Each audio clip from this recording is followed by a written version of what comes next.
Ang mabuting balita ng Panginoon ayon kay San Juan, chapter 11, verse 1 to 45.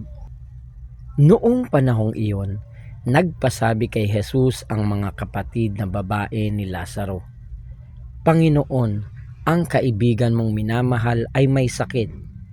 Ngunit nang marinig ito ni Jesus ay sinabi niya, "Hindi magwawakas sa kamatayan ang sakit na ito. Nangyari ito upang maparangalan ang Diyos at sa pamamagitan nito'y maparangalan ang anak ng Diyos."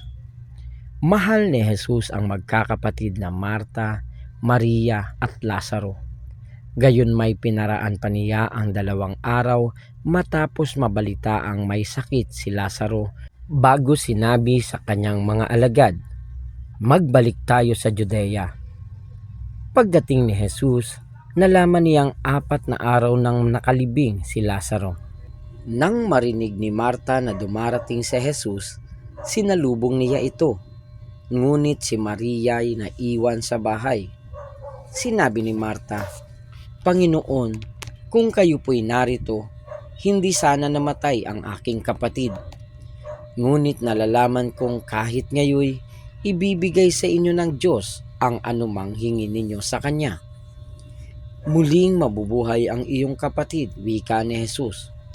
Sumagot si Marta, "Nalalaman ko pong siya'y mabubuhay uli sa huling araw, sa muling pagkabuhay." Sinabi naman ni Jesus, "Ako ang muling pagkabuhay at ang buhay. Ang nananalig sa akin, kahit mamatay ay muling mabubuhay. At sino mang nabubuhay at nananalig sa akin ay hindi mamamatay kailanman. Pinaniniwalaan mo ba ito?" "Opo, Panginoon," sagot niya. "Nananalig ako sa inyo. Kayo po ang anak ng Diyos, ang Mesiyas na inaasahang paparito sa sanlibutan." Si Jesus ay napahimutok. "Saan ninyo siya inilibing?" tanong niya. Sumagot sila, "Panginoon, halikayo at tingnan ninyo." Tumangi si Jesus kaya't sinabi ng mga Hudyo, talagang mahal na mahal niya si Lazaro. Ngunit sinabi ng ilan, nakapagpadilat ng bulag ang taong ito.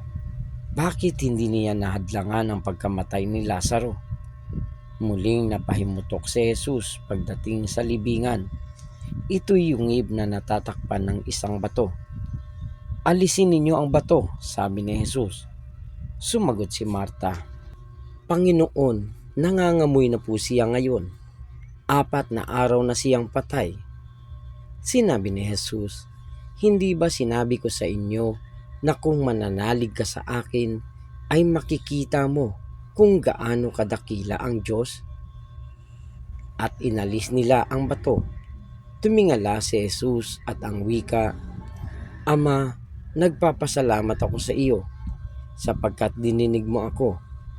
Alam kong lagi mo akong dinirinig. Ngunit sinabi ko ito dahil sa mga taong nasa paligid ko, upang maniwala silang ikaw ang nagsugo sa akin." Pagkasabi nito, sumigaw siya, "Lazaro, lumabas ka!"